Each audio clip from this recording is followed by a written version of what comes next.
Chatters, what is good? Today,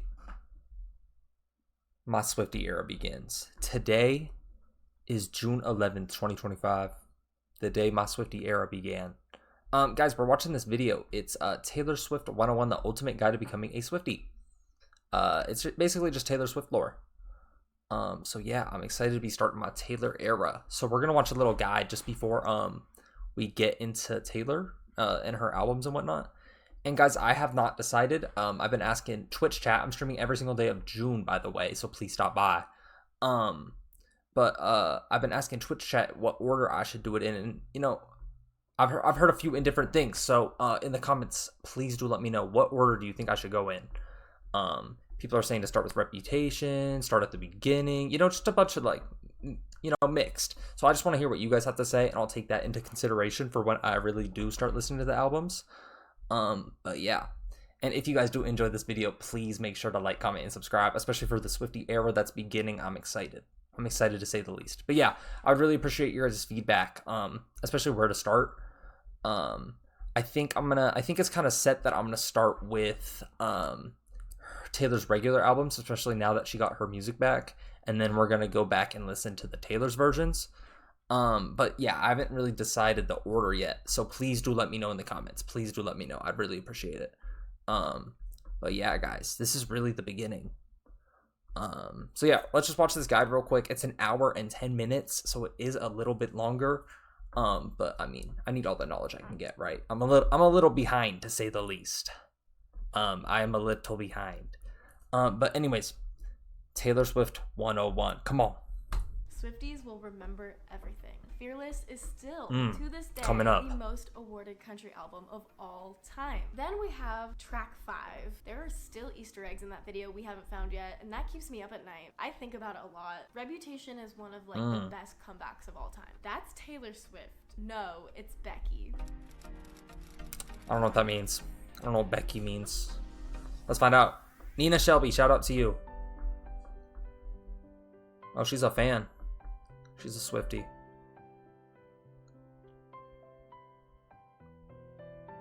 Good morning.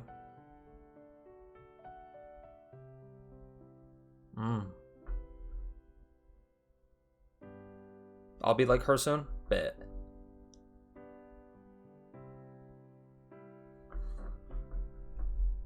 Wow, she really is a fan. Real quick, everyone in the comments, are y'all as big as a Swiftie as her? Or bigger? Let me know. Let me know. Is she a big Swiftie?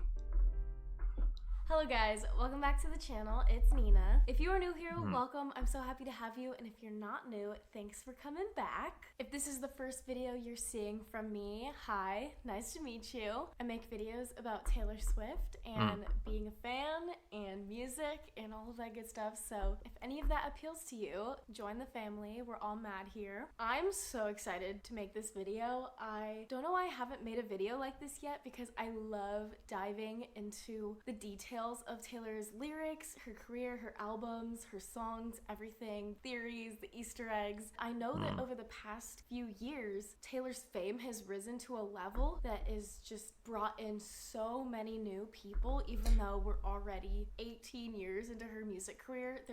Yeah, did she make the NFL? Is the NFL popular because of Taylor Swift? We need to have some uncomfortable conversations. But, is this guy gonna like spoil things for me? Like, is there anything that can be spoiled like that? Or, but anyways, constantly people that are discovering her music, new and old, and so I decided that I'm going to make the ultimate guide for becoming a Swiftie, everything that you need to know about her career, the context, the details, the inside jokes, because it is a lot, and I feel like the Swiftie fandom is an overwhelming one to join, especially if you're just now joining us. And I think it's important to say that it doesn't matter if you've only been here a year or if you've been here since the very beginning, it doesn't make you any less of a fan for discovering Taylor's music later on in your life. Yeah, I feel like sometimes this fandom can be a little judgy, a little like it's a club that not everyone's invited to. But, you know, you're allowed to like whatever artist you want to, and I am always so excited when somebody in my life texts me and tells me like, oh my gosh, like I really love Taylor's new album, even if they haven't been a fan before. So anyways, just wanted to put that little yeah, and guys, comment your favorite album. I'm curious to see what you guys think, or what you think is the best or and favorite, you know, that kind of thing. If you consider like best and favorite different, please do let me know. I'm just curious what everyone has to say. I really am. But yeah, Taylor Swift, am I right? disclaimer out here. Maybe you're not a fan. Maybe you're just someone who's trying to understand Taylor Swift a little bit better with, you know, she's in the news every single day. Maybe you're trying to learn more because your friend or your significant other is a huge fan and you just want to know more. I'm here to bring you all the knowledge. I've been a Taylor Swift fan since I was 9 or 10 years old when Fearless came out, and I was just beginning to learn guitar. A lot of the songs I was learning were from the Fearless album, and so I'd always been a fan of her music, but I wasn't the level of Swiftie that I am now until I got into high school during kind of like the Red 1989 era, where it truly just became all-consuming. I just took it to a completely different level of being a fan and being like so dedicated to her songs, music, her as a person in general. And also with the re-recordings, I feel like there is a new generation that are getting to experience all of these Taylor Swift eras for the first time because she is re-releasing these albums. It almost feels like new music to the younger generation. So I think it's really cool. Yeah, and guys, let me know, did she release all of her new re-releases yet? Like, are all of them out for the albums? And is she dropping anytime soon? Does anyone know? But yeah. Artists don't get to revisit their work in that way and kind of like have the new generation see their, you know, previous work as something new, something reinvented. So anyways, it's just like super cool, and I have never seen anything like it before. So anyways, I wanted to break this video up into kind of 3 different parts. I'm just going into a lot of detail here. I'm going to be giving a brief overview of like the early life, beginning of Taylor, like kind of like the basic facts about her life, and then going into her career and her music catalog, going through each era and giving you the essential details and context for a lot of the inside jokes and a lot of like references people talk about. And then I also just want to like go through all of the inside jokes that we have as Swifties, because people feel a little confused or left out sometimes when we're referencing certain things, and hopefully I can give you a little bit more context to maybe some of the friendship bracelets that you got at the Eras tour. So this is Swiftie 101, how to become a Swiftie, and really just like all the info in one place, because I know that you could probably look up all of this stuff on your own, but I just wanted to make it simple and easy for you guys to know all the backstory and the details. Okay, so getting into Taylor's early life. She was born on December 13th, 1989. All of those numbers are very important because they always come back each era in a different way. Obviously, everybody knows that 13 is Taylor Swift's lucky number, and I feel like before 13 was like seen as like a superstitious, unlucky number, but Taylor has like completely redefined the meaning of the number 13. You'll see everybody at the concerts wearing 13 on their hand, and that's because in her early days, Taylor would write a 13 on her hand for good luck for her live shows. We have an artist at work. My mom is the only one who's ever been entrusted to draw on my 13. She hasn't done it since I think mid-2009. So considering the time you've taken away from the craft, you really just jumped right back in and excelling. I did it. Yeah, it's the 13th show of the Reputation Stadium tour. So 13 will always come back. Is 13 just a number she picked and ran with? Or is there like, you know, like obviously it's her lucky number, but I mean, is it was just her number from day one? Mine's 8s, obviously, or 8. I guess it's not 8s. But yeah.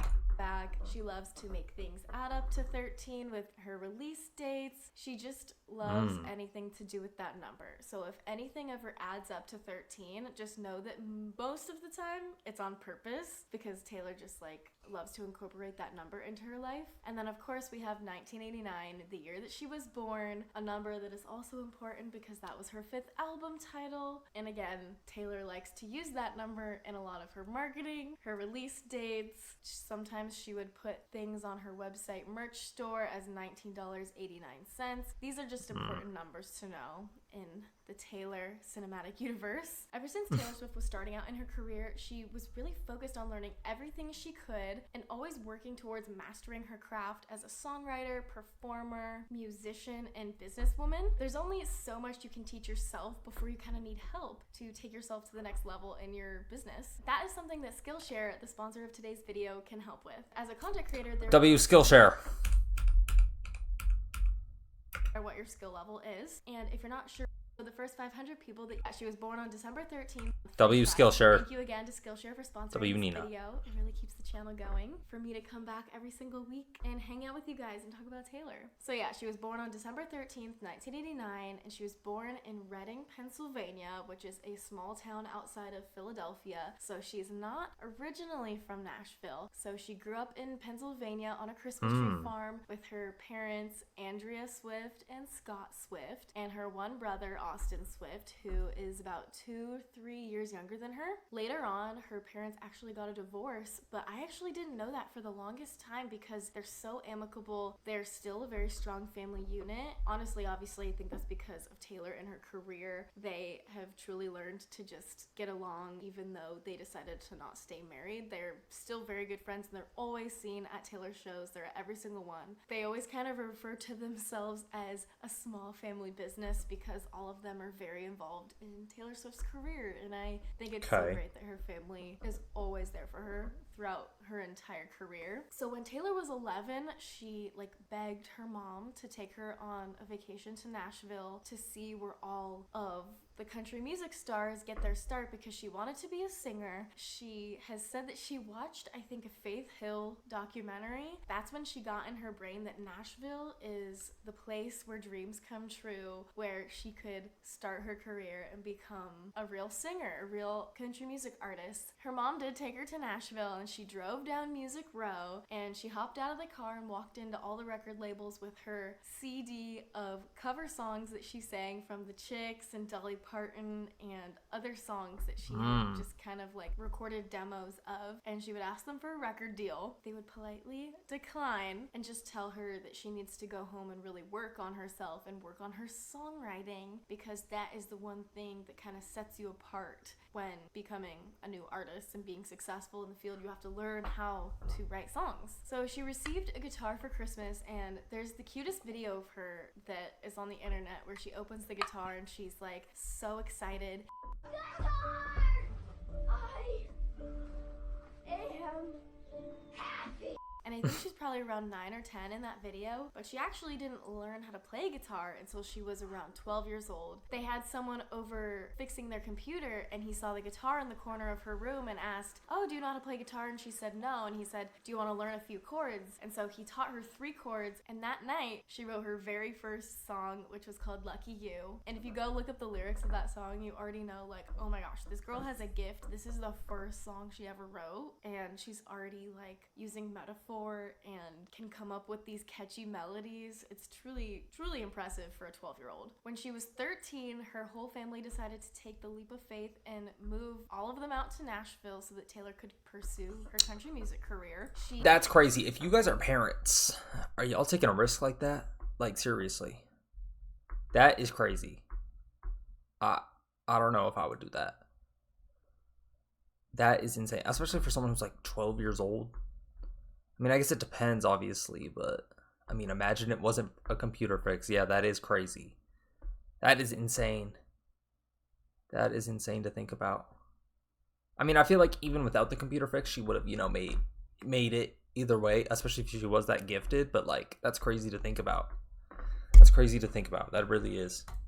She lived and went to high school in the city of Hendersonville, which is a little bit outside of Nashville, but every day after school her mom would drive her to Music Row and she'd work with a bunch of songwriters and learn and grow and just get a lot of experience being in the writing room. When she was 14, she signed a songwriting deal with Sony, which is a huge label. So she wrote songs for 2 years, and when she was about 15 or 16, they told her they'd like to sign a development deal, which means they would watch you for a few more years and you wouldn't be able to work on releasing any music. And she knew in her heart that she was ready to create an album, start her career, and so she walked away from a huge record deal because she believed in herself. She continued to write songs and work with people, and then in 2005 she was playing a show at the Bluebird Cafe, which is an iconic little live music cafe in Nashville where a ton of country artists are discovered, and that is an important little Swiftie landmark. I actually got to visit the Bluebird Cafe when I went to the Nashville Eras show. They had a whole thing where you could sit in the Taylor Swift chair and see pictures of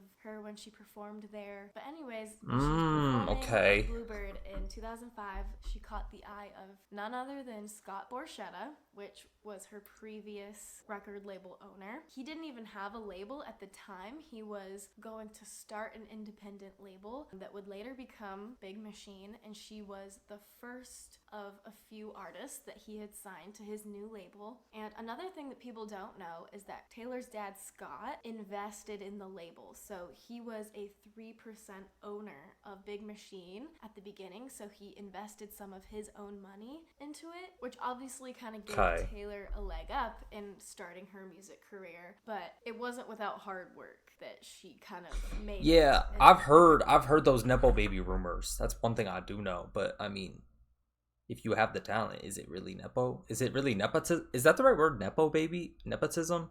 Is it really that in her case? I don't really know much about that though. I've just like heard people call her that. But yeah, I mean, I don't know. Country music industry, and thus began the 13-year-long relationship that she had with Scott Borchetta and the label, which is very important context for why Taylor has embarked on this mission to regain ownership of her first 6 albums that were created while she was under. Wait, her parents were famous? Hopefully that gets brought up. This label. Oh, weren't famous. You know, being 15, 16, she obviously didn't have the experience and the knowledge that she does now to know that she was never going to be able to own the master recordings of all of the albums that were released under this label. So that is something important that we will come back to when we get into the re-recording process. Okay, so now I just want to go through the eras and kind of talk about Taylor's career. That's what I need. Key moments that are important to know as a Swiftie. So the Taylor Swift debut era began in 2006. She came out with her first lead single, Tim McGraw, in June of 2006. The song ended up doing really well on country radio, and she completed her first album and put it out on October 24th, 2006, her self-titled album. A lot of Swifties refer to this era, this album, as debut, which obviously we know means like the first album, the first step into the career, but the album is actually called Taylor Swift. So Taylor has been referring to it in the Eras era as self-titled. But if you hear people talking about the debut era, this is what they're referring to. It's just her debut album. She released a few singles. She came out with some music videos, and Our Song was actually the song that made Taylor the youngest artist to single-handedly write and sing a hot country song's #1 single. She wrote that song all by herself when she was around 14. It ended up on her first album, and it became a #1 single. She was kind of proving to the record labels that yes, I am ready to start this career and I will be successful. And I think that is a theme throughout Taylor Swift's career. Always pushing the envelope, always being the one person that believed in herself and believed that she could be successful even if other people didn't think she could. So during the debut era, she also released a holiday collection called the Taylor Swift Holiday Collection in 2007 that had 6 songs, and 2 of them were original songs that she had written, and the other 4 were popular covers of other Christmas songs. Still waiting for a new Christmas album, so hopefully one day. And then she also came out with the Beautiful Eyes EP that I feel like goes a little bit unnoticed in the fandom, but it's this orange cover. It has some of the songs from Debut on it. That is one of the or I guess EP, but I do not recognize that whatsoever. I feel like if you showed me the Taylor Swift albums, I would be able to, you know, be like, oh, I recognize that. I wouldn't be able to like maybe say which one it was if it wasn't listed, you know, but like I would like, you know, recognize it. I do not recognize that whatsoever. Have y'all listened to that EP? Just alternate kind of versions, and then it also had 2 new songs on it, I Heart ?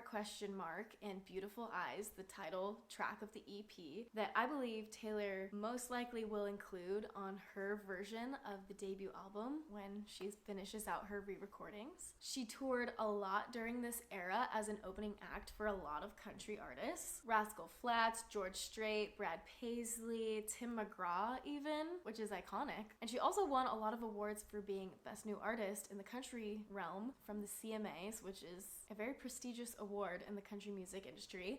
And the Horizon Award goes to Taylor Swift. Damn, this is a crazy Jason Aldean, Little Big Town, Taylor. Damn. Good year. I can't even believe that this is real. And the fans, you have changed my life. This is definitely the highlight of my senior year.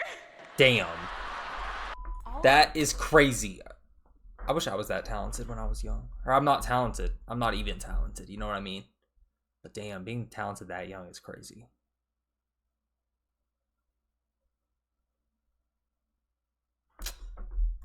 That before she was 18 even. And so when we get to 2008, this is really when Taylor becomes known in kind of like the mainstream media, not just country music. Even though her first album is super country, she still had that like pop undertone to some of the songs. So that brings us to Taylor's sophomore album, Fearless. This was truly kind of like her breakout album, and I think she also looks back on it very fondly because this album really took her to the next level. She was setting records that were unheard of in the country music industry. This album was released on November 11th, 2008. Love Story was her first single from this album, and it like took off. It was the That's one of the only songs of hers I know. That is literally one of the only songs.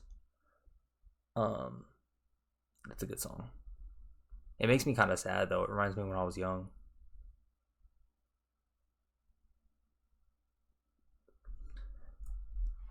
first country song ever to reach #1 on the mainstream top 40. The album spent 11 weeks at #1, and Fearless is still, to this day, the most awarded country album of all time. And she was 18. And it has been almost 16 years. Like, that is crazy. So in 2009, she went on the Fearless tour, which was her first headlining tour. She won Best Female Video at the VMAs in 2009, and this was also the infamous... Oh my goodness. Okay.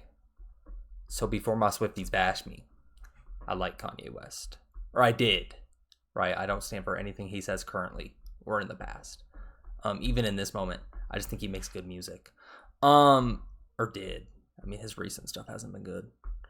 But damn, this is crazy. Feels like yesterday, doesn't it? Feels like yesterday. This is crazy. This is, oh, damn, bro. This is crazy. Of a little interruption that happened that would go on to be an issue for the next decade. At the Grammys in 2010, she would win her first, second, third, and fourth Grammy. And the Grammy goes to Taylor Swift. Nathan Chapman and Taylor Swift.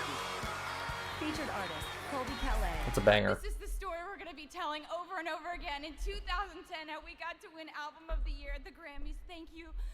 Thank you, thank you, thank you. the biggest one being Album of the Year for Fearless. This was also the era that Taylor kind of dipped her toe into the acting and film industry for the first time. She wrote 2 songs for the Hannah Montana movie, Crazier, that we all know and love, and she also wrote You'll Always Find Your Way Back Home, which is performed by Miley Cyrus in the film, which I feel like a lot of people don't know that Taylor wrote that song, and fingers crossed it's gonna be on debut Taylor's version. But she did have a cameo in the movie, and that was filmed in the summer of 2008, so I would kind of consider that more debut era Taylor Swift rather than Fearless. Taylor was also featured in the movie Valentine's Day that came out in 2009 alongside her ex, Taylor Lautner, which is one of our favorite exes. And she also wrote a song for that movie that plays kind of like at the end of the movie, Today Was a Fairy Tale, which ended up being put on Fearless, the re-recorded version, as one of the bonus tracks. She was also featured on an episode of CSI, and then she also made her SNL debut where she sang the icon.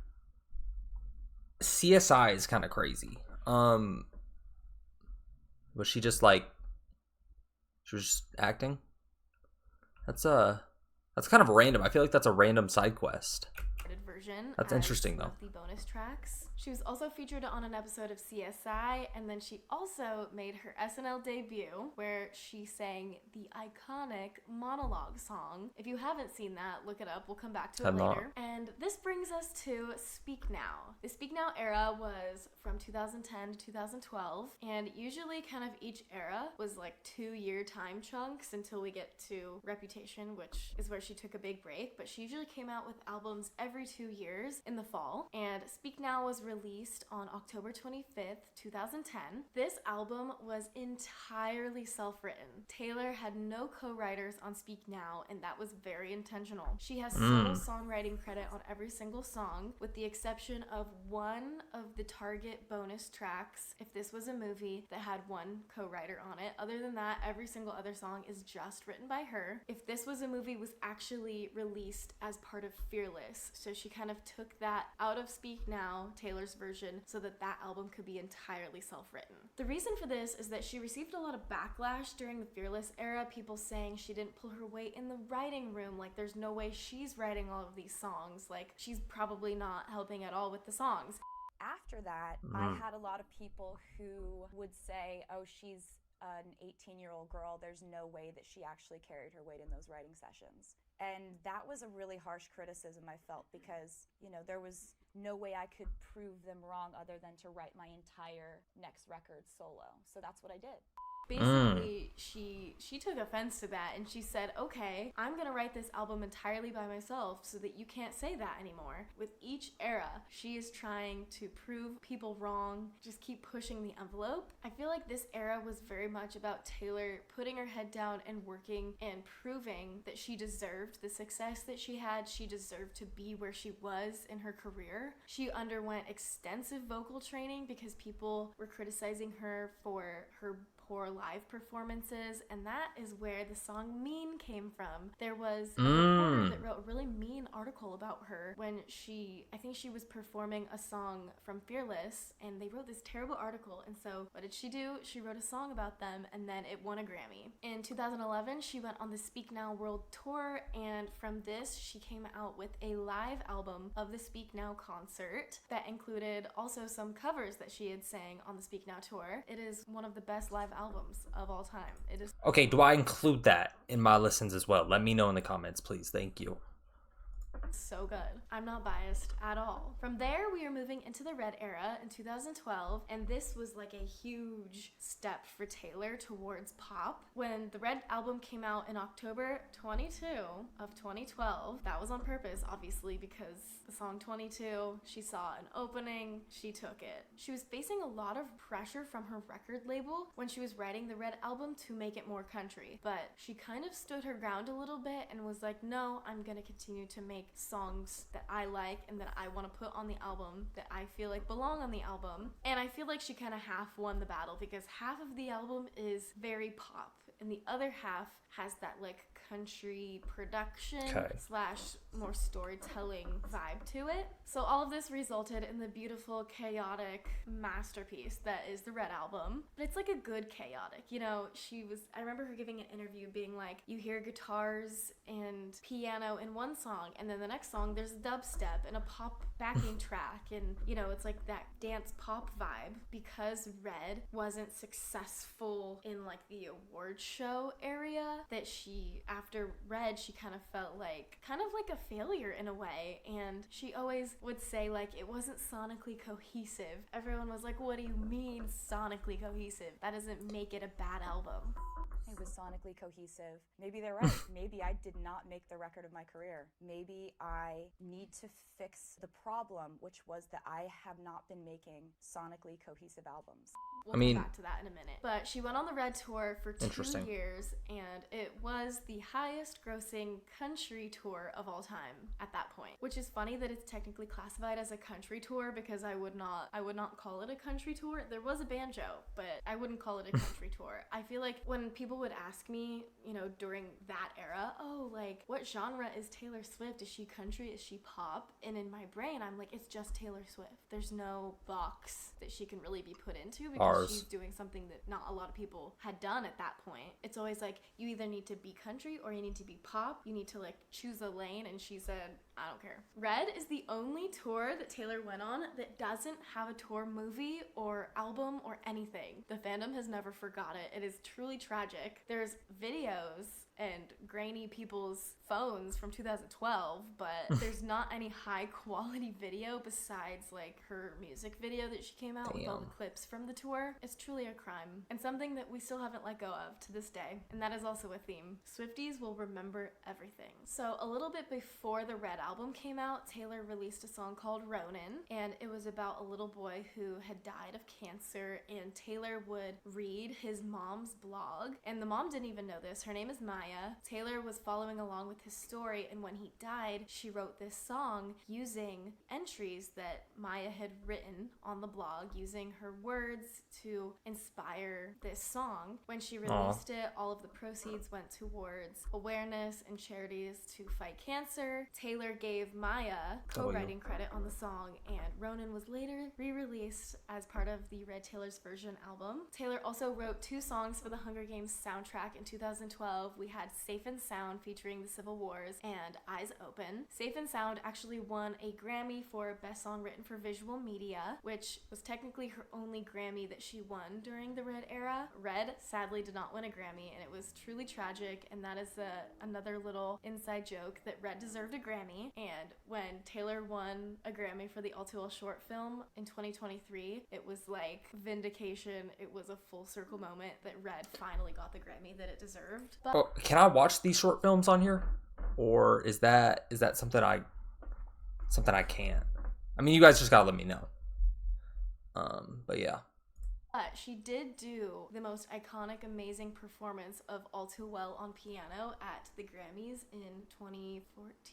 So she was going to perform at the Grammys, and the fans wanted her to play All Too Well so bad, even though it wasn't a single. It was the first time she had performed a non-single album track at an award show. So that's how much we cared about All Too Well, and we saw what that turned into. She did quite a few side quests in the Red era. She was featured on a song with B.O.B., Both of Us, and then she also was featured in a song with Tim McGraw, Highway Don't Care, which is another really good song that I feel not enough people know about. She was a voice actress in the Lorax movie. She also had a small role in the movie The Giver in 2014. She was nominated for a Golden Globe at the 2014 Golden Globes for a song that she wrote with Jack Antonoff. It was the very first song they wrote together, called Sweeter Than Fiction, for a movie called One Chance. They did not win the Golden Globe, but Taylor returned to re-record that song and put it on the 1989 Taylor's Version album. So that song is definitely more towards the 1989 era rather than the Red era. Moving into Taylor's second breakthrough album, 1989, and this era took place between 2014 and 2016. This was Taylor's debut into the pop industry officially. I feel like Taylor had come out with pop songs songs, but she never had a fully official pop album until 1989. And she said that when she lost Album of the Year at the Grammys for Red, she knew exactly what she wanted to do next. She said she woke up in the middle of the night and she said, the album is going to be a pop album. It's going to be called 1989, and I'm going to make this shift whether my label wants me to or not, because they pushed against her. They said, please just put like a few country songs on the album. If it's not broken, don't fix it. And she said, nope, I'm doing what I want to do. Okay. I believe in myself, and I know that this is where I need to go. 4 in the morning, I'm like, it's called 1989. I've been making... Should I watch this video? This video that she keeps putting in here. Is this worth the watch? Is this worth it? 80s synth pop. I'm just gonna do that. I'm calling it a pop record. I am not listening to anyone at my record label. I'm starting tomorrow. The album, of course, peaked at #1, wildly successful, bringing in brand new fans, as well as appeasing the older fans. I feel like some people are like, oh, I like old Taylor, but I feel like during 1989, it was like the songwriting stayed the same, but the production and the sound just changed. It just became like super, super popular. This was also the Tumblr era, and I feel like 1989 was the era that Taylor was most connected with the fandom directly online, and also in person. She would like posts, she would reblog posts all the time, comment on stuff, she would follow fans on Tumblr. She followed hundreds, if not thousands of people on Tumblr. Everybody felt so much closer to her because they had a chance of being noticed by her. She also met a lot of fans during this era. This is when the secret sessions began, and in the weeks and months leading up to the release of 1989, she invited fans to all of her different houses and played them the album before it was out. That's crazy. I'm gonna go back and what was that text? Because they had a chance of being noticed. That's crazy by though. her. She also met a lot of fans during this era. This is when the secret sessions began, and in the weeks and months leading up. Over the past year, Taylor Swift has scoured the internet in search for fans for top secret. Oh, okay. 1989 secret sessions. Crazy. To the release of Okay. 1989, she invited fans to all of her different houses and played them the album before it was out. Of Okay. course, in her numerical style, she had 89 fans per secret session, and I think she had 5 secret sessions. Damn. So she was meeting hundreds of people, taking pictures, playing them the album. She baked them cookies. I feel like that was her way of kind of really connecting with the fans. Even when she went on the 1989 tour, which was huge, I would say it was the Eras tour of that time because of how popular it was in the mainstream media. Everybody wanted to go to the 1989 tour. She was also meeting people before and after almost every single show of the 1989 tour, which I think was really good for her, and I really think she loves connecting with people, but I feel like it also was very exhausting. During the 1989 era, this is when streaming took over, and this is when Taylor took a stand against unfair compensation of artists, and so she withheld putting 1989 on Apple Music unless they compensated all artists for the free trial period that they were promoting, because before the artists were not being paid from the free trial period when people signed up for Apple Music. And she also pulled her whole catalog from Spotify until they also agreed to fair conditions for artists. This was the beginning of Taylor's legacy with changing the music industry and how it operated. So the 1989 tour was the highest grossing tour of 2015. Again, that is going to be a theme here. And she came out with the 1989 tour movie on Apple Music at the end of the year. She won her second Grammy for Album of the Year, and she was the first female to win that award twice. But that year in 2016 was the beginning of one of the hardest media cancellations that ever happened to Taylor, and it was rough. We were in the trenches out there defending Taylor when everybody turned against her, and with the whole Kim Ye drama. Essentially, Kanye came out with this song with very degrading lyrics toward Taylor. Kim K released a... Yeah, that was crazy. That was a crazy song. I know I said I was a Kanye fan, but yeah. I definitely don't agree with everything Kanye. That's all I gotta say.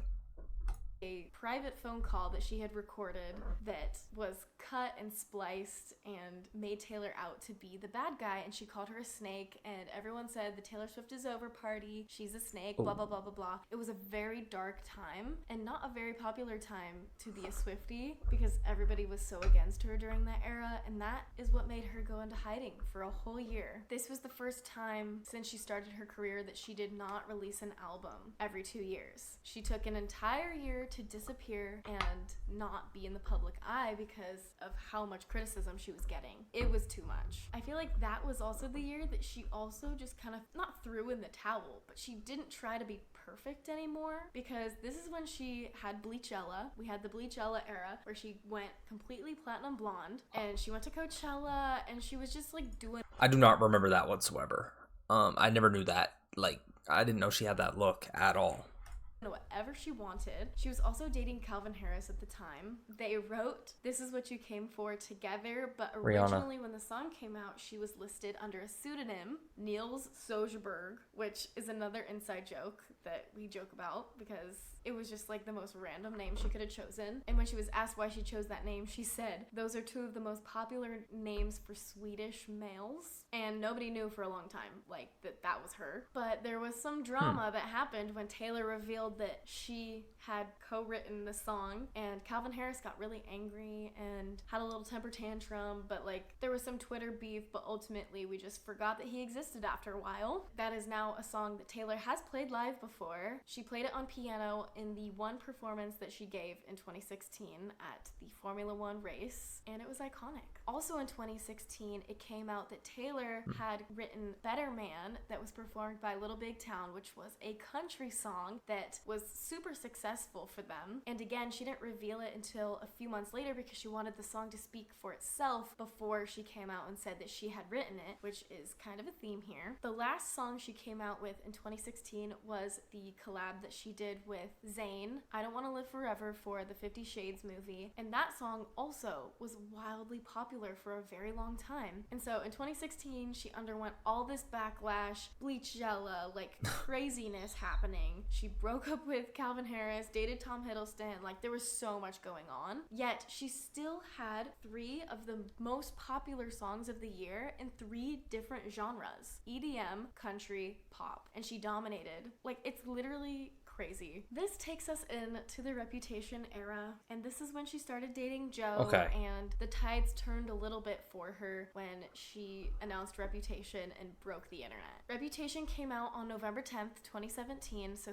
3 years after 1989. From 2016 to 2017, she wasn't really seen at all, and this is where the karma theory comes in, which, say what you will, I am a karma truther through and through. There is a lot of evidence. So if you haven't seen my karma video, I will link it down below. You can go check that out and see what the karma theory is all about. But there was this theory that Taylor was working on another album in between 1989 and Reputation. It was never released, and she had written music that just didn't see the light of day and all of that. But ultimately, she ended up writing Reputation, which was a complete 180 rebrand. Crazy rising from the dead that happened in her career. Reputation is one of like the best comebacks of all time. She took something that they used against her as a weapon and turned it into the best marketing plan of all time. She said, you're gonna call me a snake? Let me put little diamonds and bejewels on it and sell it for $65 on my website. Let me put that on every piece of merch. Let me put that in my tour. Let me use that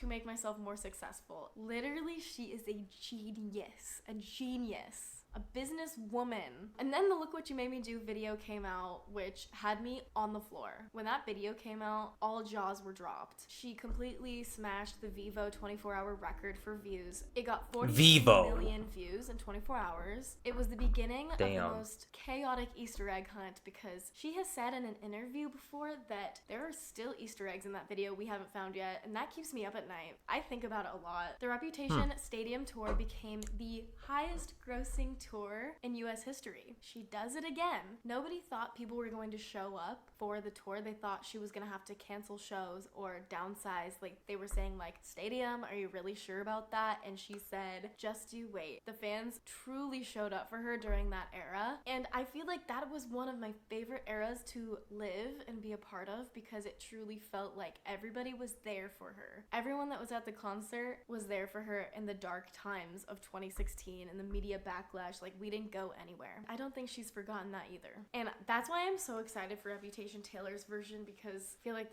she has something special planned. The Reputation tour movie was released to Netflix at the end of the year. She was touring, and then sadly Reputation did not win any Grammys, but it did win a lot of other awards. During this era, Taylor also was featured on the song Babe that was performed by Sugarland. Taylor had written this song during the Red era, and it just kind of like sat in the vault. She reached out to Sugarland one day because she like wanted to see that song have a life, and they were so excited to record it. They wanted her featured on the song, and so that came out in 2018, and I had that on repeat. I loved that song so much, even before it was re-recorded on Red Taylor's version. It was really cool during that era to see Taylor release songs as a songwriter and see them do well, even though she was not the one performing the songs. And now we are to the Lover era. We're almost to present here. The Lover era was so short-lived, sadly, and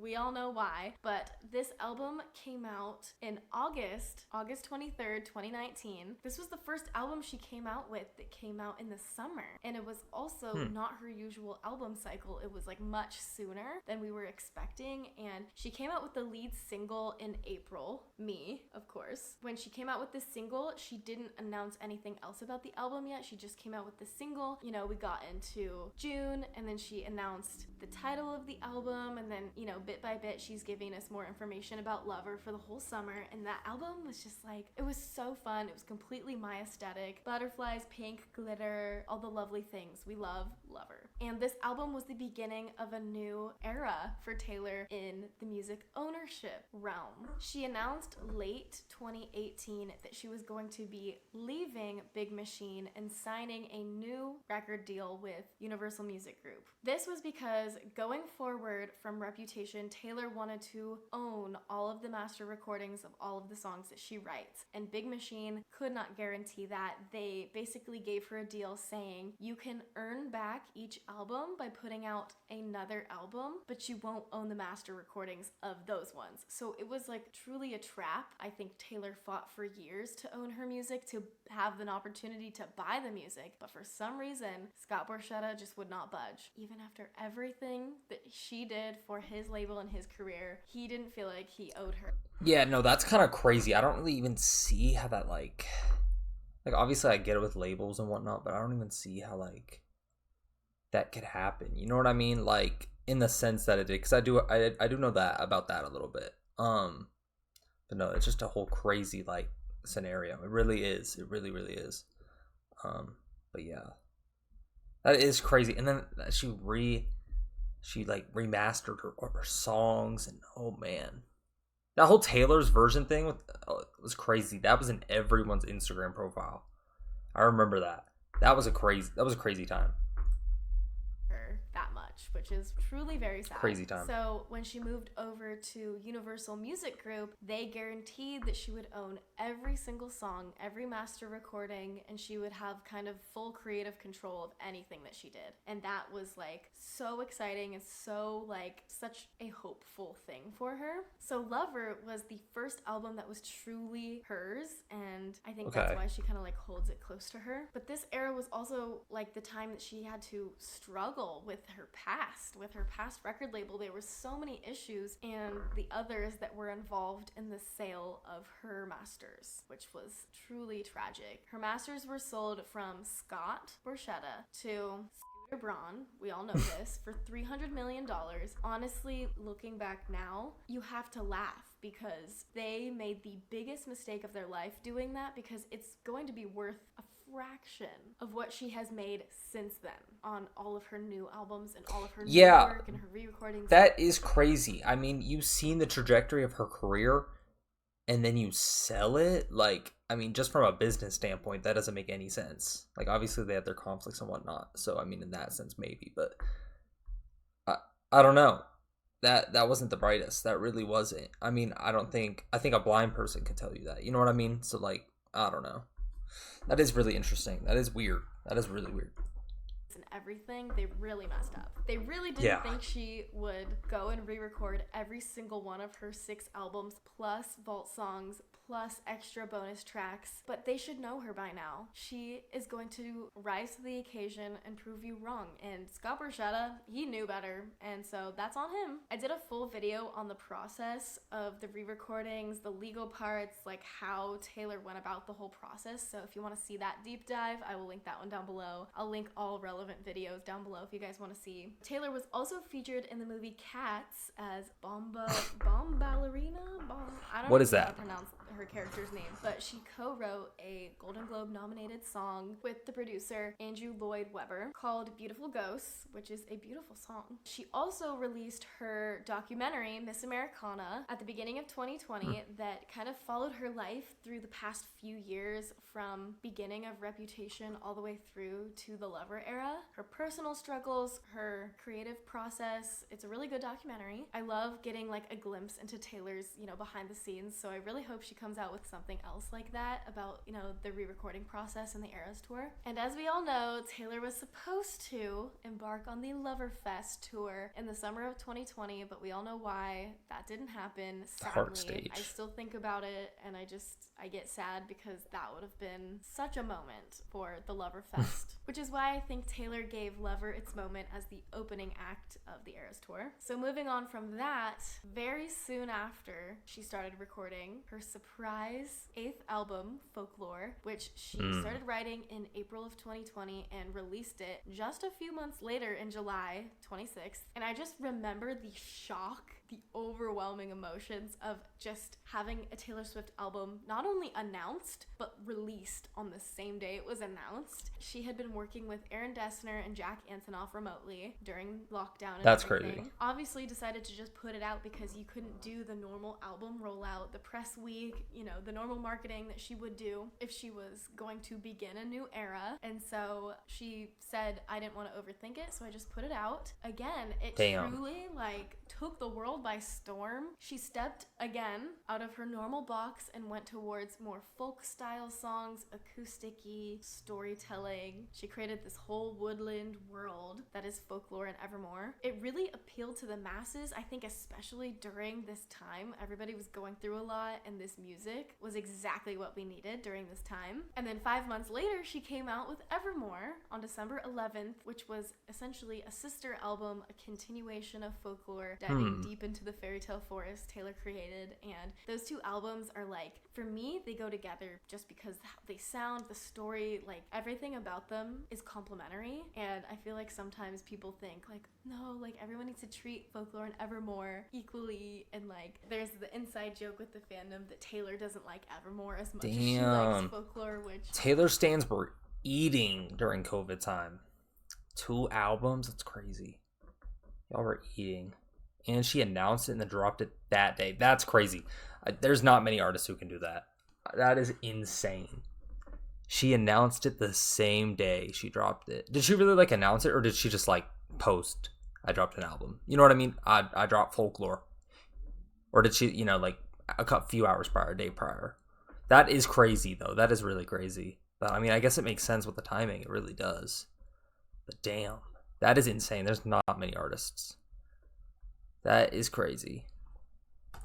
is not true, because I feel like she sees both of them on this level of their complementary albums. And Crazy. So the Folklore Evermore era was one that we all kind of just experienced at home in our own ways. This is when Taylor began her journey to re-release all 6 of her first albums, because in November of 2020, that was the official start where she was legally allowed to start re-recording her albums. She got busy fast. She whipped out Fearless so fast from November. There's legal precautions you have to take into consideration when re-recording your own albums, I guess under a label, but dude, that is insane. That is insane. There's so many logistics I guess I just don't know about in general. I definitely need to look into that. I definitely need to watch a video on that because that's really intriguing as well. That is very interesting. I don't know. I didn't know that was a thing. I that's crazy, especially for your own work. I mean, I guess under a label, like I said, but still, like, I don't know. That's something I need to look into. All the way until it came out. It wasn't even 6 months before she was ready to release Fearless. She announced it in February. She released Love Story as kind of like the first re-recorded song, which is truly symbolic because that song was like her true first breakout single, the song that everybody fell in love with, is a career-defining song, and so that was the first song she wanted to own again, which was truly poetic and full circle. And then following that, in April of 2021, she came out with Fearless Taylor's version, which included all the bonus tracks from Fearless Platinum Edition, as well as Today Was a Fairy Tale, and as well as 6 unreleased vault songs that were supposed to be on the original Fearless album, but they were cut from. Damn, so y'all have been eating these past few years too. That is crazy. Damn, she's dropping. Damn, that is crazy. There's so many artists with like good unreleased songs. It's crazy. Damn. In the comments, let me know if there's like any super notable songs that she brought back from the vault. I'm just curious. But yeah, y'all were eating. Holy, that is crazy. Good for y'all. From the album. So that was how Taylor was going to get people to buy her new version, because she had something that makes sense. Something else to offer with it. And it's truly what the fans want. It has been so much fun getting to hear these vault tracks. In November of 2021, she came out with Red, Taylor's version, that had 30 songs on it, including the 10-minute version of All Too Well, which had been an inside joke with the fandom for years. Ever since Taylor said to a fan, I think a meet and greet during the 1989 tour, they asked Taylor, where's the All Too Well 10-minute version that you said existed? She said, oh, this song was 10 minutes, but I had to pare it down to 5. And they asked her, okay, like, where is the 10-minute version? And she said, she joked, she's like, oh, it's on a CD somewhere in my house. Like, I don't even know, I lost it. Ever since then, nobody will let her forget that. And everyone's like, Taylor, let me come clean your house. I'll find it. Like, I'll go through every one of your drawers to find the 10-minute All Too Well, because that's insane. It's insane to put out a 10-minute song, right? Yeah. And so for almost 10 years, that song sat there. And then on the re-recorded version, she was really trying to give the fans what they wanted, because we made All Too Well our favorite song, and that was her favorite song on the album as well. And even though it wasn't a single, it became like our own little connecting song. That was a huge deal for the Swiftie fandom that 10-minute All Too Well came out. Other songs that were included in the Red Vault were Ronin, like I mentioned earlier, Better Man, and Babe, both songs that had been released under different artists before she went and re-recorded her own versions of, and then as well as her other From the Vault tracks from the Red era. And then, like I said, she went on to win a Grammy for Video of the Year for the All Too Well short film, and Red finally got its Grammy like it deserved. And this brings us into the Midnights era, which is the era we're in until a month from today. The day that I'm filming this, it is March 19th, and in 1 month we will be yeah, so it's currently June 11th for me. So we're 15 months, just about 15 months past this video. This is the era I'm most familiar with. I remember her dropping this album. Like, I remember seeing it on everyone's story. I never really listened to it, or I never did. But this is the one I definitely like have the most like recollection of. The purple just sits with me. But yeah. Officially entering the Tortured Poets era. So the album Midnights was announced at the 2022 VMAs when Taylor won Video of the Year for All Too Well short film. This was totally unexpected. I think a lot of people thought she would finish the re-recordings before she came out with a new album, but Taylor, she threw us for a loop here, because we thought we were getting another announcement of a re-record, and then she said, brand new album, and everybody lost their mind, much like I did a few months ago as well when Tortured Poets was announced. This era was so chaotic and so fun, and I can't believe I'm talking about it in like the past tense, because I feel like we're still in the Midnights era. The whole thing with with like the Midnights, she had us staying up all night for this album. She came out with this series called Midnight's Mayhem with Me on TikTok, where she would crank this like bingo cage wheel thing. She'd pick a ball I've out seen that that. had a number, and then she would reveal the name of that track. And she at the very end, she released. That's fire. I wish more artists were like interactive with how they like announce their albums and whatnot. Like that's a really cool concept. That's actually really cool. I like that a lot. Like I like when they like bring people into it. It's like little things like that that kind of go unnoticed, I feel like, too, and like just really make like help people anticipate the album. You know what I mean? Like for example, I know one of my like past recollections from one of my favorite albums, Astroworld by Travis Scott. He didn't put the features of the album. He had hidden features, so you can see what was featured on the songs. And I like that a lot. I mean, it just adds to that like element of surprise. It adds to the anticipation. I like that a lot. More artists need to do stuff like that. Them like every hour from midnight until like 3 or 4 in the morning, and I was like losing so much sleep because of it. But it was so fun. It was truly so fun. The whole release week and lead up to the album was just like she used to. She appeared on a bunch of late night shows, did interviews. She had this whole week of fun planned for us, and she even came out with 3 music videos for this album, 2 of which came out in the first week that it was released. And then she was so chaotic that at 3 a.m. the day that the album was released, she released more songs from the 3 a.m. edition. The amount of content that came out of the Midnight era was like, it was just so much fun. And then she also had a bonus track on the Target edition, Hits Different. So that's like over 20 songs that came out with the Midnight's era. Crazy. And then there was the announcement of the Eras Tour. Because up until then, we had no idea what she was gonna do. We knew that she was gonna go on tour, but we had no idea what she had in store. And so when she announced the Eras Tour, I lost my mind, because I assumed she was going to tour Midnights, just Midnights on tour. But I should have known better. So she announced she would be touring all of them, every single album. Midnights became the closer of the Eras Tour. Makes sense. It was the grand finale. She was giving it its moment. And then she also came out with the late night edition of Midnights, where she had From the Vault, You're Losing Me, and then also the Till the Dawn edition of Midnights, which included the Karma remix Snow on the Beach with Lana Del Rey. Yeah, we need that. and the new version of Snow on the Beach and all that. So overall, having like the Midnights era take us into this Eras Tour era was so much fun, and the perfect album to release before she went on tour, because it did so well. Antihero broke so many records. I think I do know it that was the song. longest single at #1 on the Billboard 100. It broke so many records, streaming records, everything. Taylor is the most followed person on Spotify, all of that. And most recently, Midnights won Album of the Year at the Grammys 2024. Her 4th win in this category. I forgot to mention that Folklore won Album of the Year. How could I forget? She was the first person to win Album of the Year 4 times in her entire career. She is insane. She also took the moment that she was on stage when she won Best Pop Vocal Album for Midnights to announce that her 11th studio album, The Tortured Poets Department, would be released on April 19th. We were so sure she was announcing Y'all are eating. Y'all were eating. Holy damn.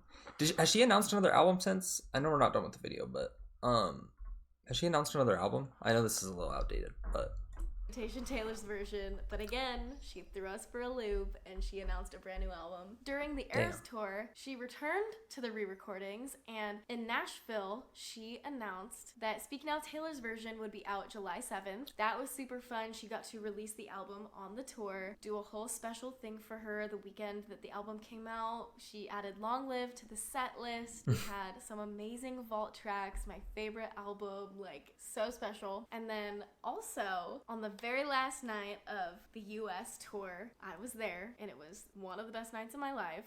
And so now here we are on the last night of the US leg of the Eras Tour in the 8th month of the year. On the 9th day. I think instead of just like telling you about it, I think I'll just sort of show you something I've been excited to show you. Damn. She announced that 1989 Taylor's version was coming out October 27, 2023, which was the same release date that the original album came out on, October 27th, 2014. And for 1989, it was super fun. She came out with all of these variants and covers and just kind of like really celebrated that era. She kind of rebranded 1989 as like a beach album rather than a city album, but I feel like that was a little bit intentional to just give it like new life. She's created this pattern where she had 2 re-recordings, new album, 2 re-recordings, new album. So I feel like after Tortured Poets, she will return to finish the job and release Reputation and debut. So that is the entire overview of Taylor Swift's highlights and music career. Okay. And now I'm going to get into some inside jokes The that we lore. have in the fandom and provide a little bit of context to some things. So Okay. like I started with, the number 13 is a big one. A big kind of thing to know about Taylor, that she loves the number 13. That's why people are writing it on their hand at the concert, and that's why that number is so important. Then we have track 5, and at first Taylor was doing this unknowingly, putting the most emotional, vulnerable song as the 5th track on the album was just by chance for the first 5 albums. And then she started doing it intentionally. Okay. And so examples of track 5, we have Cold As You, White Horse, Dear John, All Too Well, All You Had to Do Was Stay. And so when someone pointed that out to Taylor, she kind of took that and ran with it for the rest of the album. So every time she comes out with a track 5, you know it's going to be deeply personal and very emotional. And so following that, we had Delicate, The Archer, My Tears Ricochet, Tolerate It, You're On Your Own Kid. For Tortured Poets, track 5 is going to be So Long London, and I just know it's going to kill me. That is the deal with track 5. I'm not really going in any particular order. I just wrote all of these things down that I could think of that was inside jokes. The next thing we have is No, It's Becky, and this was a funny inside joke that happened on Tumblr during the 1989 era, where there was this post going around on Tumblr. It was this picture of Taylor Swift as like, I think she might have been 13 in the picture, and she's wearing a tiara, and somebody's writing, "This is my friend Becky, she died because she smoked marijuana," or something. And then somebody commented under it and said, "That's Taylor Swift." And the person that made the post commented back and said, "No, it's Becky." So Taylor, her sense of humor, she got a shirt made with the Tumblr font that said, "No, it's Becky." And so that just became a joke in the fandom. And then she referred to herself as Crazy Aunt Becky. And that was like a little inside joke that happened that still carries on to this day. So if you see that on a friendship bracelet, that is where it's from. Next we have Yes Whale. And that is just when Taylor went whale watching, and there's a video of her and she yells "Yes Whale" when it comes out of the water. Whale! Whale! Look at it! Yes, whale! And so that is another thing Swifties will comment. If they see something positive, yes, whale. Next, we have 5 holes in the fence, which is a failed theory. A great example of clowning that happened when we were waiting for her to announce the Lover album. She posted this picture where she's in the middle and there's 5 holes in the fence, and everyone thought that meant there was 5 days. It was a 5-day countdown because Taylor is all about numbers, and we thought we really had it. 5 holes in the fence, and when the 5 days were up, nothing happened because it wasn't intentional. And then Taylor saw that, and when there was 5 days until Lover came out, she reposted it and said, "Now there's 5 holes in the fence." Totally clowning us. Like I was talking about earlier, we have the karma theory. So if you see karma truther, it's people like me that believe there was a lost era, a stolen album, a project called Karma that never came out. And I just feel so strongly about this because when Taylor announced the track on Midnights called Karma, she was laughing her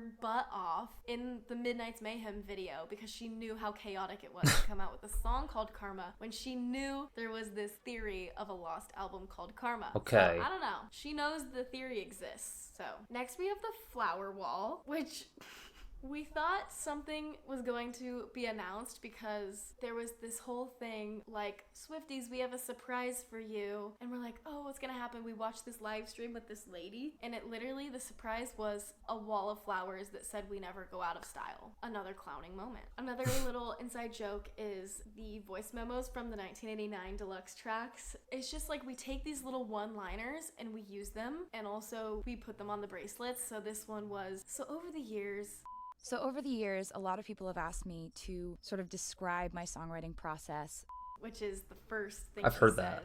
in one of those voice memos. So a lot of people reference those voice memos a lot.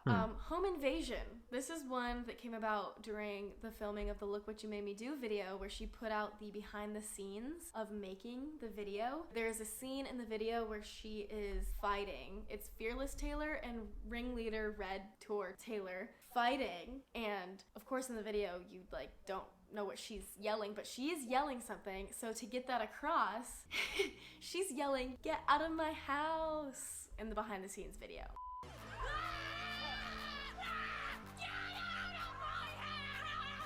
I'm not sure where that came from. I have no experience with home invasion, but you just gotta follow the muse. During the behind the scenes video, she says, I don't know where that came from. I've never had any experience in home invasion. So that's kind of where that comes from. Of course, we have I Think For Me, and that is something that has been like an inside joke throughout the years. Every time Taylor is asked a question in an interview, a lot of times she started with I think for me, So I'll give you a few examples of that.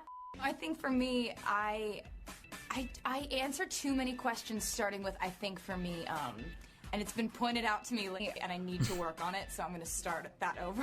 When are we going to hear new music? I think That's crazy. I'm not gonna lie, and I think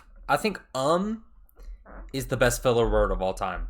But that's a debate for another day. Sorry to get off topic, but for me,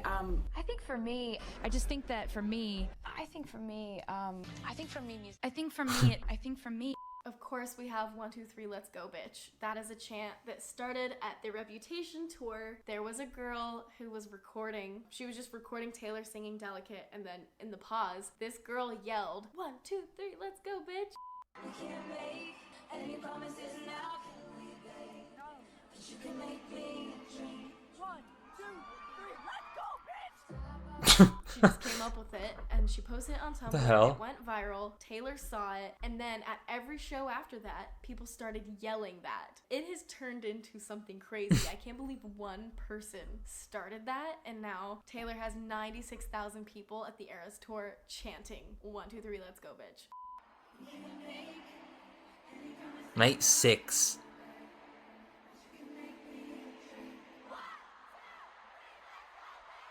So that's kind of the origination of that chant. That's insane. Rip Me, I Died Dead is from an interview that she did with Graham Norton. He was asking her about the secret sessions and how dramatic the Swifties are on Tumblr. Everybody would just talk about dying because of how excited, astounded, everything about Taylor, the secret sessions, everything. Of course, everyone's like, oh my god, rip me, I'm dead, blah, blah, blah. So Taylor has the clip of that. So the fans, because the fans who go to do it, they then, of course, want to blog about it because they've had this amazing experience. Borderline confusing on whether they had a good time or not.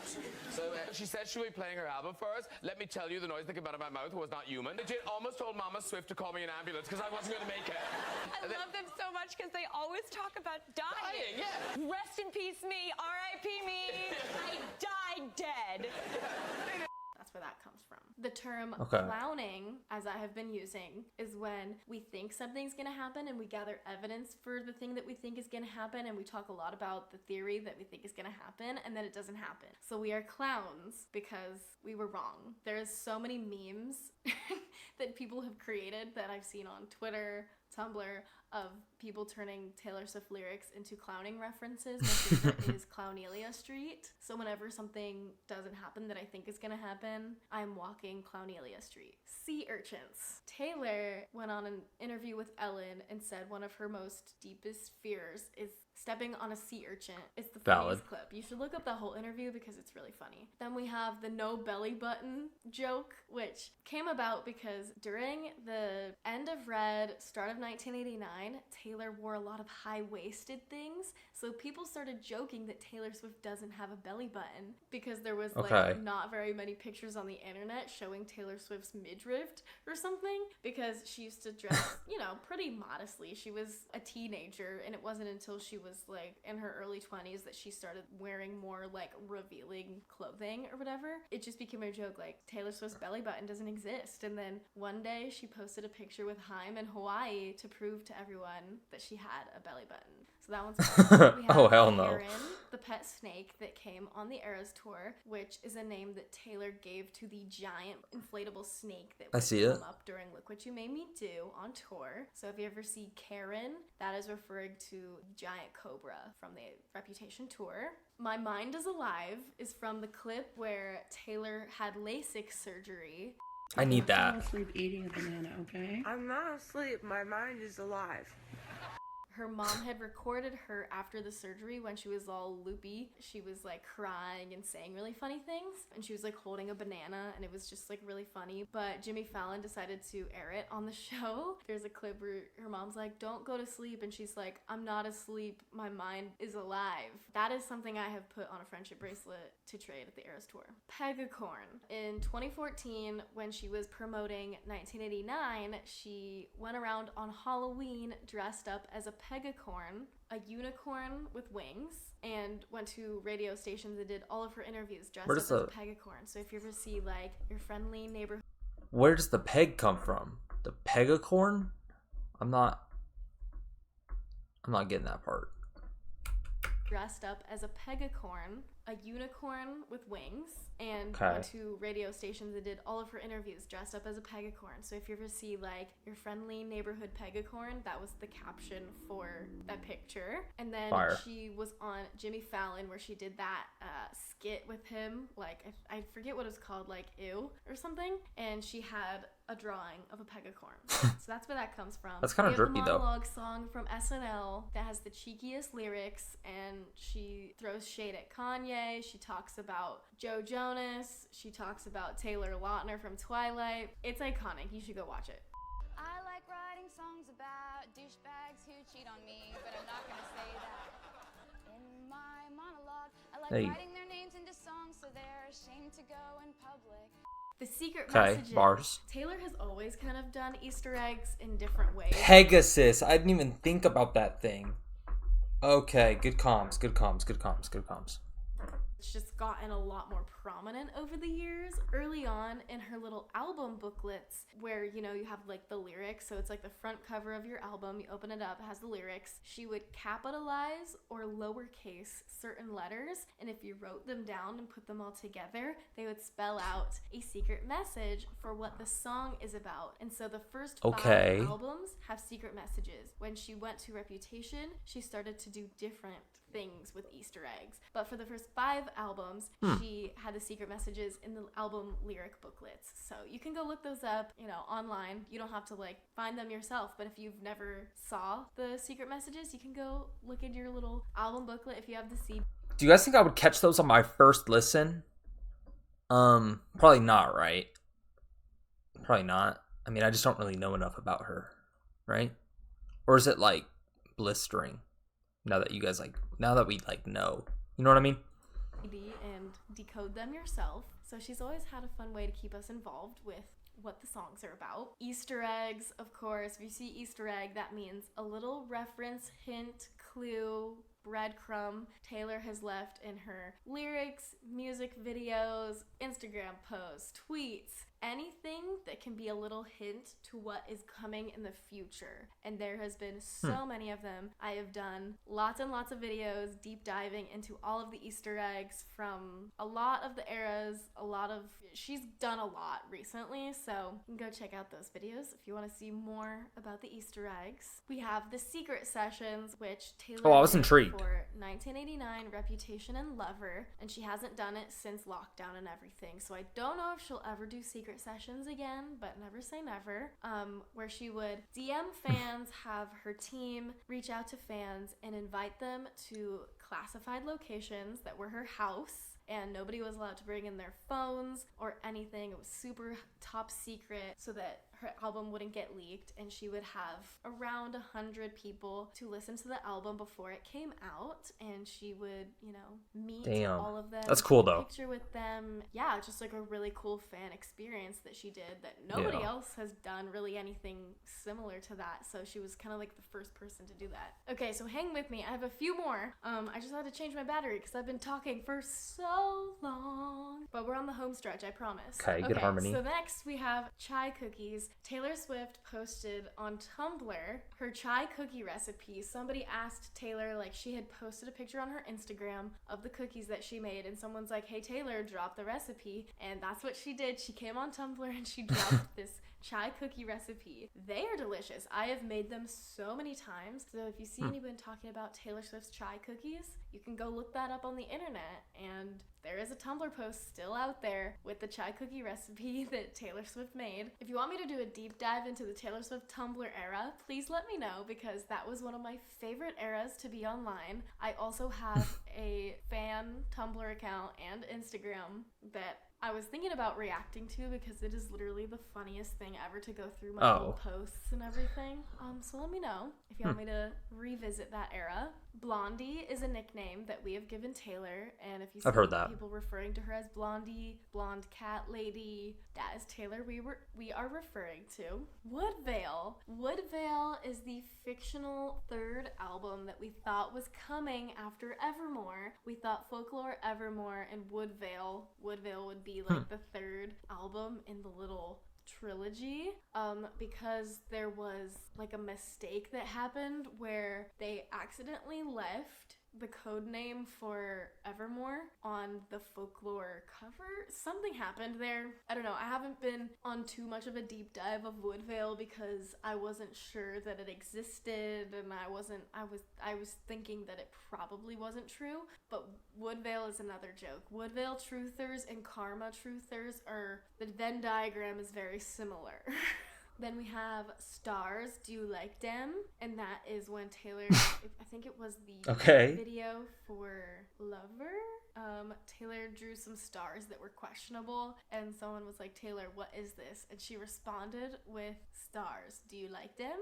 Which is another little inside joke that people put on bracelets. So if anything, this is like a list of things you could put on friendship bracelets if you're going to the Eras Tour this year. And then lastly, we have Misheard Lyrics, which is Starbucks Lovers. I feel like I reference Starbucks Lovers all the time, and I keep getting corrected, like, do you know that's not really the lyric? Or like, did you know the actual lyric is Long List of Ex-Lovers? And I'm like, I know. Like, what? Do you not understand that I'm being ironic and like sarcastic about it? So it is kind of funny to see people being like, that's not the lyrics. It's like, yes, we know. Taylor even acknowledged this during the 1989 era. She tweeted on Valentine's Day saying, Happy Valentine's Day to all the Starbucks lovers, even though that's not the actual lyric. So yeah, Starbucks Lovers. My other favorite one is I Wish You Would, where she says, stand back where you stood, and a lot of people got it confused and thought it said, stand. It does kind of sound like Starbucks Lover. I know that song. It does. I was just thinking about that in my head.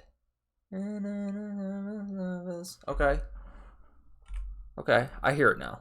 Not the actual lyric. So yeah, Starbucks Lovers. My other favorite one is I Wish You Would, where she says stand back where you stood, and a lot of people got it confused and thought it said stand back wasted, which I think is equally as funny. We have from Cruel Summer. I didn't hear this one. Like, this is a misheard lyric I got correct, and I thought it was so funny when I found out a lot of people thought the lyric, he looks up grinning like a devil. Don't know this one. People thought that she said, he looks so pretty like a devil. Another really funny misheard lyric. But anyways, that's all of the inside jokes that I could think of when I was just sitting here like typing off the top of my head. In the comments, if you are a tried and true Swiftie and I forgot an inside joke, leave them all down below. I'm sure I missed a few. And if you're new Swiftie, welcome. I'm so happy that you're here. Thank you. To learn more about the fandom and Taylor Yes, ma'am. Just like this world that is so much fun. I've had the best time this past year, just like making friendship bracelets, going to the Eras tour, connecting with people, just like truly being our true selves. It's been so much fun. Thank you for watching. If you've made it this far into the video, thank you. I appreciate every single one of you. If you like this video, if it was helpful, give it a thumbs up. That helps me out and lets me know that you like what I'm doing here. I hope you guys have a wonderful rest of your day, night, wherever you are, and I'll see you guys in the next one. Thank you. Oh my gosh, I needed this. Shout out. Shout out to our friend Nina Shelby. For real. Thank you. Everyone go say thank you. We needed that. Or I needed that. But yeah, guys. I'm excited to get into Taylor Swift. I'm not gonna lie. Except I was hoping that video kind of explained like where to start, you know? But you know, that's why I'm asking you guys. If you guys do have any recommendations for where I should start, please do let me know. If you guys have any additional comments to add, anything you think I should know before I begin. I know this is a little outdated, so obviously if things came up that's noteworthy, please do let me know. Please do let me know. I seriously do appreciate it. But yeah, no, I'm excited for this. I didn't realize like how deep like this really went too, you know? I didn't know anything about the little Easter egg she throws in her stuff. I didn't really know anything, to be honest. I knew about the Kanye West beef. That's really about it. But yeah, I mean, I'm excited. I'm excited.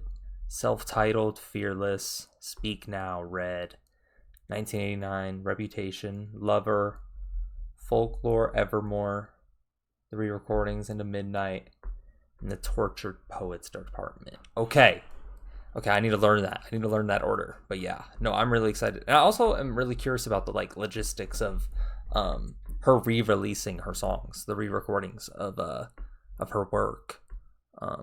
So yeah, if you guys have any knowledge on that too, please do let me know. I seriously really would appreciate it. And I mean, yeah, shout out Nina again. Thank you so much. But no, I'm really excited to jump into this. And that Karma Theory was weird too. But yeah, no, I'm definitely really excited for this. I am really, really, really, really excited for this. But yeah, like I said though, seriously, if you guys do have any recommendations of where I should start, if you guys think I should start from, you know, beginning to end, jump in the middle, please do let me know. Please do let me know. And yeah, once again, please do like, comment, and subscribe. It really does help me grow. And if you guys are excited to follow along, please do subscribe.